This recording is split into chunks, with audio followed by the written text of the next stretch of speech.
What do we want? What do we really want? What actually drives us? What motivates us?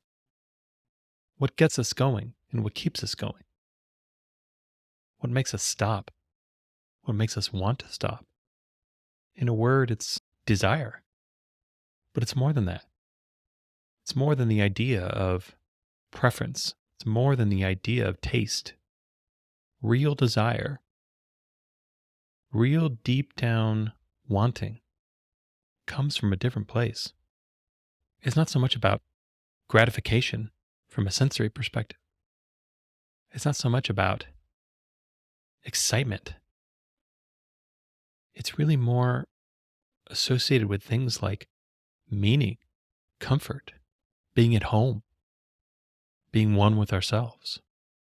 I think it's a really funny thing, and maybe this is a gift of mid-age, how foreign I can get with what I want, how alien some of these desires can feel like, how a lot of what I want feels rooted in the past, of things that I used to do that I no longer do, of things that I used to pursue where I've given up the chase. And oftentimes I have very good reasons why I've done so. I gave up for a reason. I abandoned it for a reason. And those reasons can be anything from pain to disappointment to frustration to just simple evidence that it just seemed like not only was this not working, but it was never going to work. It was never going to happen. This was never going to come true. And it just seemed easier to just put it all down, to let it go, but let it go out of a sense of being rid of it. Kind of like a house cleaning where I would kind of go through my psyche and gather all the things that felt like they were just completely unreasonable and discard them. But then if I'm honest, if I really look at how this abandonment served me, the truth is actually not very well. By letting go of what I wanted on some level, on a very deep level, what I needed actually made things worse. Actually built up a sense of conflict. Actually built a state of conflict that could never quite be reconciled. And unfortunately, I think this happens to a lot of us, especially during childhood. We're asked, what do we want to be when we grow up? And then, at a certain age, quite often talked out of that. Kind of get a pat on the head and say, oh, that's nice. But it'd be far more reasonable to want this instead. But that's the thing about desire. That's the thing about what we really want. On some level, it doesn't actually feel like we actually choose that. It doesn't feel like these true, heartfelt desires were a product of contemplation and logic and elimination. Quite often, these paths of least emotional resistance end up not really being that satisfying. That by stripping things like frustration and failure, sadness and pain, we strip everything else away too. We deny that part of ourselves that wants these things, and then we deny ourselves of living the life where these things are actually present. Oftentimes it can be so easy to quit too early. It can be so easy to internalize the wrong message, take the wrong lesson, at least in the short term. But these turns away from ourselves, these paths that don't really feel like ours, if we let them, can eventually lead us back. And not only that, can often lead us forward. That we can not only learn a lot by what we do, we can learn a lot by what we don't do. We learn a lot by what happens, but we also learn a lot by what doesn't happen. Awareness is an opportunity not only for what is, but also for what isn't. And each can be equally valuable. By going through life, by making decisions based on what seems to be the most reasonable, what seems to be the most likely, what seems to be the safest, least bumpy path, is for some of us, for me anyway, I can realize I kind of miss the bumps. I kind of miss being jostled around and even beat around a bit, because at least that meant I was trying. At least that meant I was pursuing something that was important to me. And so when we look at ourselves fully, deeply, honestly, I think it's really important to acknowledge, well, what do we actually want? What do we really want?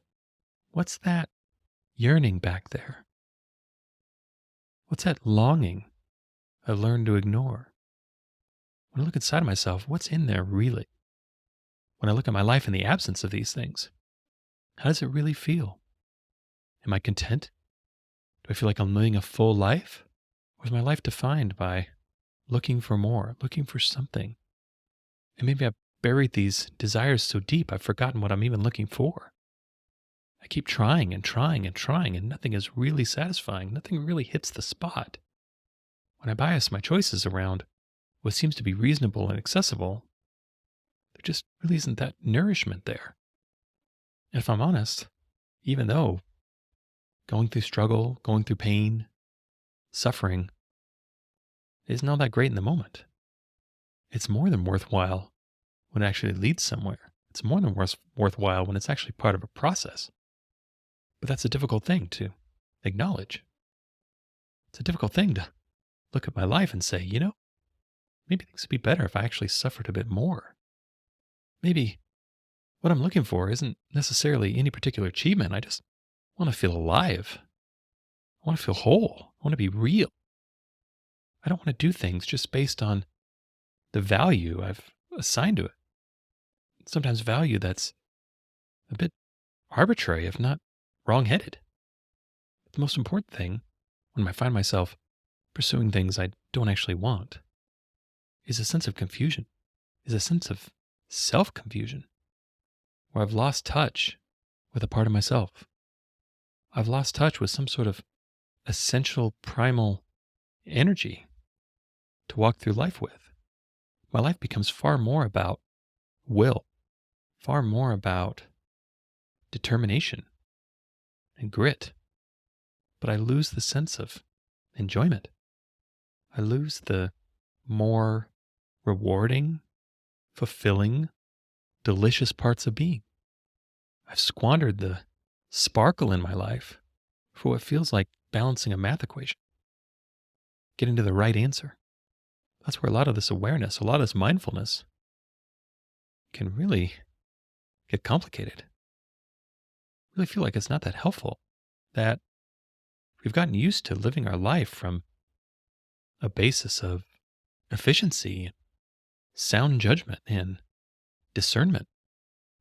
We can realize that we've undercut spontaneous joy. We've undercut serendipity. We've undercut connection, deep, full connection, not only with the outside world, but with ourselves as well. And thinking back to childhood, it wasn't always this way. Especially as small children, we're allowed to engage our desires. We're allowed to play. We're allowed to imagine. We're allowed to try all sorts of different things and see what happens. We're allowed to experiment. And of course, there's boundaries around all of this. It needs to be appropriate. It needs to be healthy. It needs to be social. We're not just trying to raise, feral barbarians. But then something happens. Part of the maturation process for so many of us is to let these childlike things go. Let play go. It's time to work.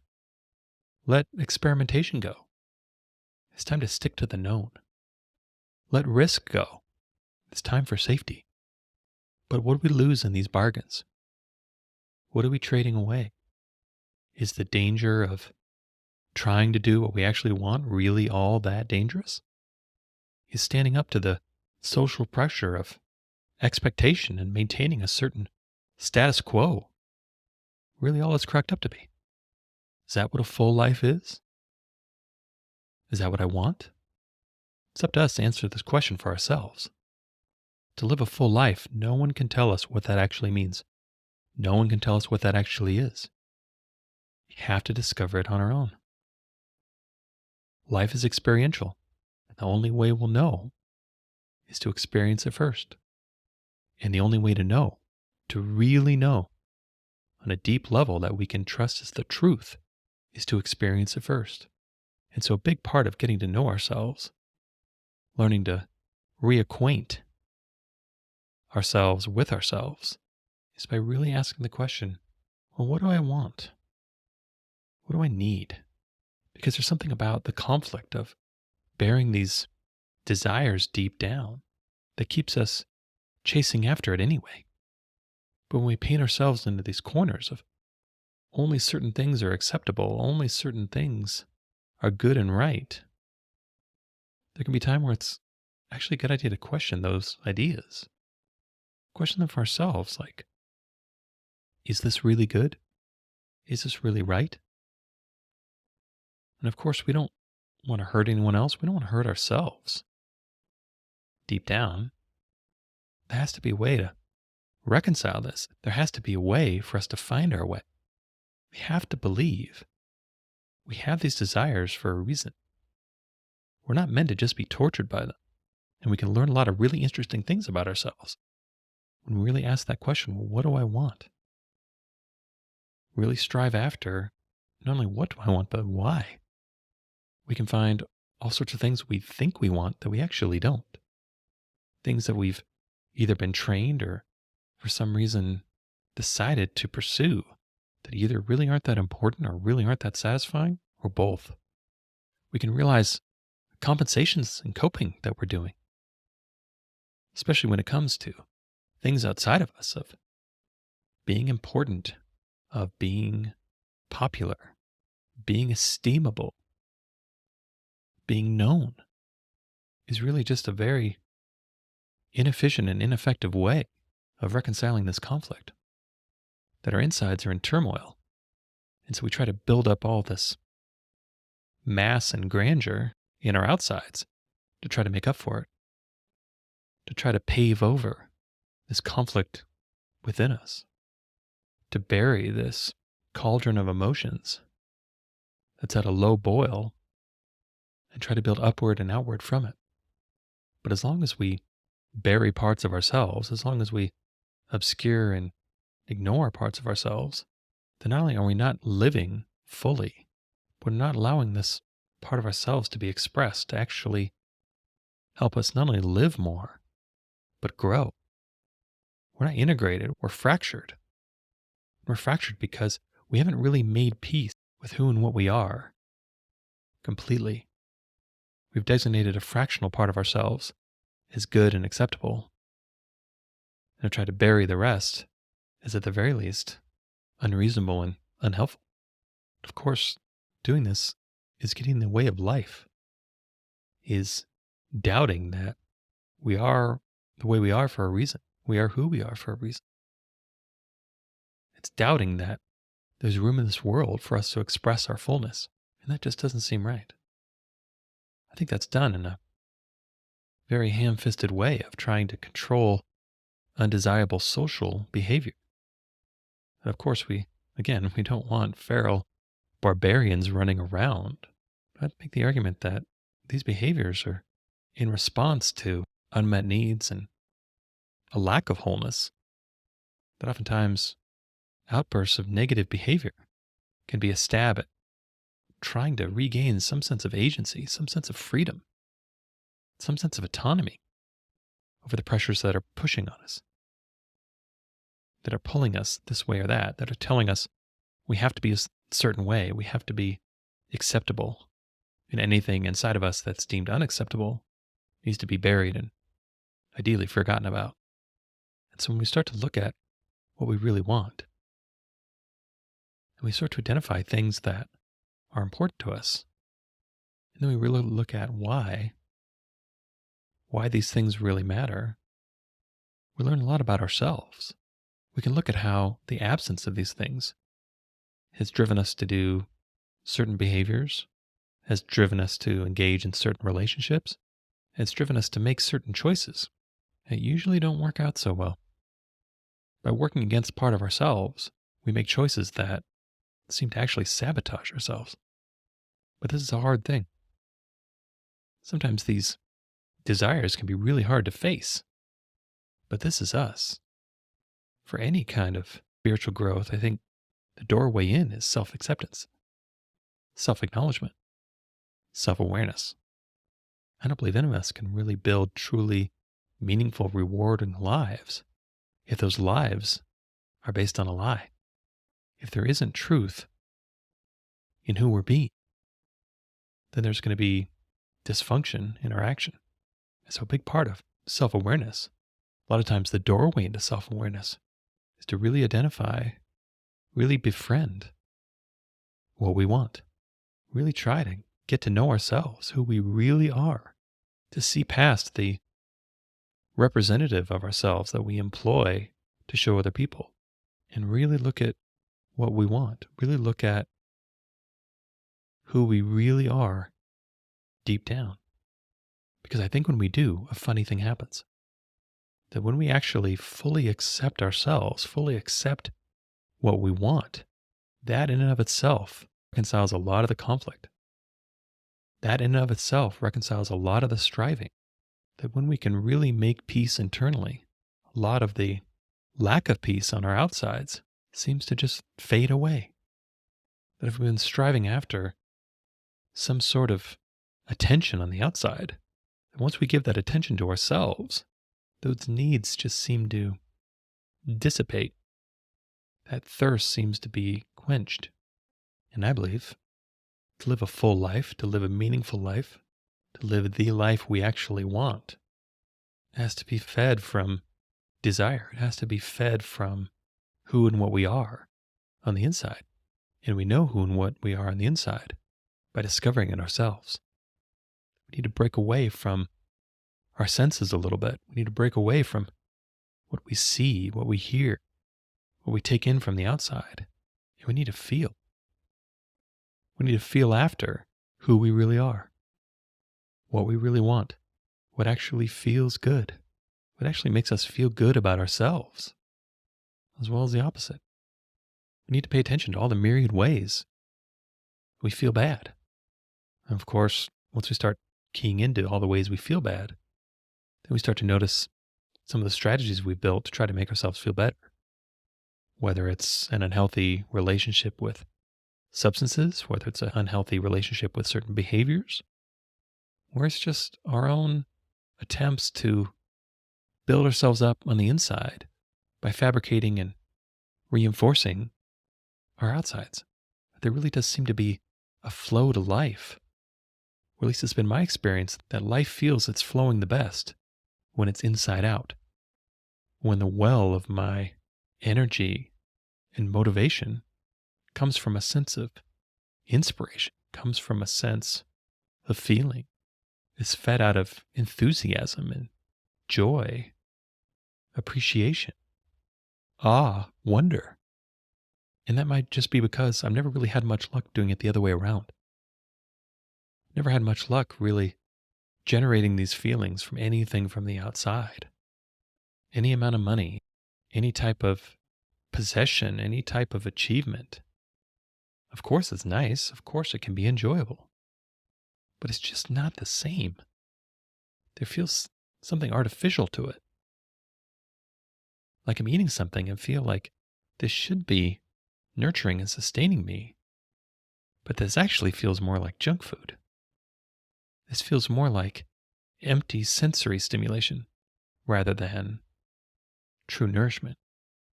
And I think one of the hardest things about really coming to grips with what we actually want is that these desires can really fly in the face of cultural expectations. It's kind of a funny thought experiment to think, would I rather have unlimited money or would I rather have unlimited love? Would I rather have unlimited fame and respect and importance? Or would I rather have infinite peace?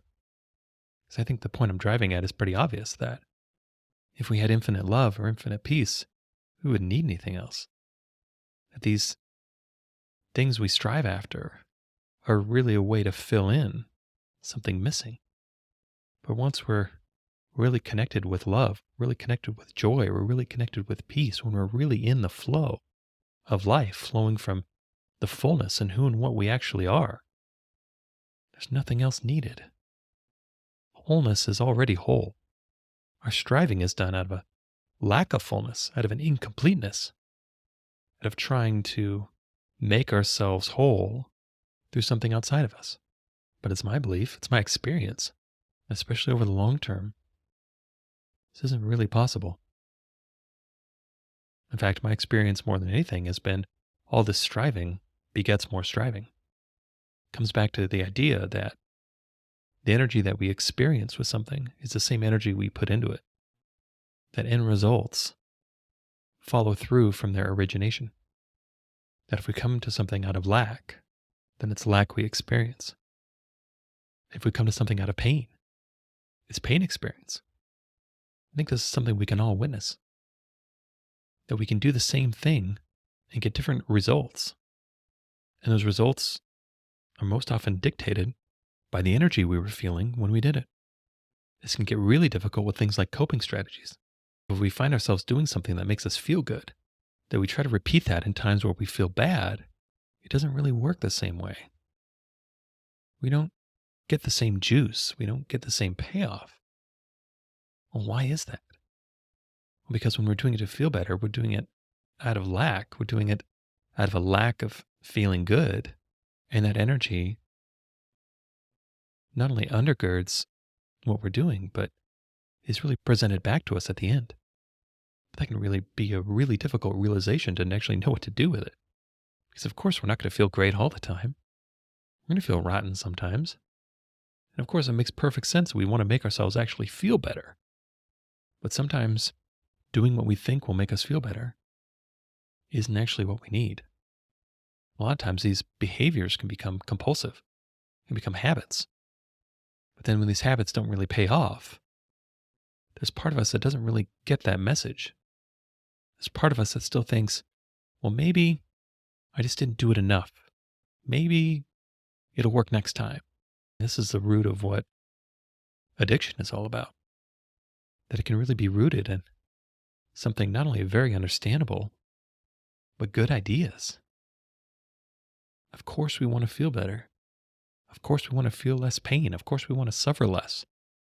Of course we want to be free of being overwhelmed and overstimulated. Everything just being too much. But I don't believe this is really possible, especially over the long term, from anything on the outside. That we can't avoid our way into salvation. We can't ignore our way into truth. We can't numb our way into happiness. Everything inside of us is meant to be faced. Everything inside of us is meant to be known. Doesn't mean it needs to rule us forever, because we'll probably come across some pretty dark and unsavory things. But that's where our salvation lies, is in the grace, is in the forgiveness, is in the allowing ourselves to be exactly who we are, to make peace with everything we've done, to just be able to resolve these conflicts, all these weapons we have pointed against ourselves, to just lay them down, fully accept ourselves, wholly and completely, and then move forward from that place, move forward from that wholeness.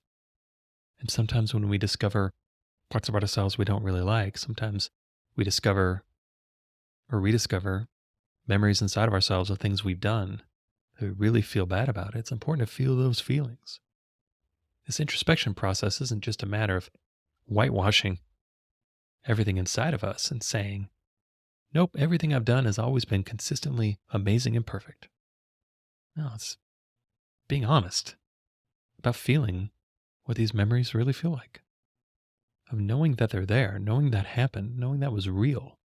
And so are the effects of whatever we did. And we can use this awareness to grow. If we want to change, we can use that awareness to change. If we need to make amends or make things better, we can use awareness for that too. Finding grace and acceptance with ourselves isn't just rubber stamping everything we find. It's about gaining awareness and then doing whatever is appropriate. It's about looking inside of ourselves and taking appropriate action on both the positive and the negative. It's listening to our desires, listening to our heart, listening to the part of ourselves that just wants to feel love and joy and connection again. And then letting that guide our behavior in whatever ways feel the best and feel the best match to that part of ourselves. But the same thing with what we find in ourselves that's negative.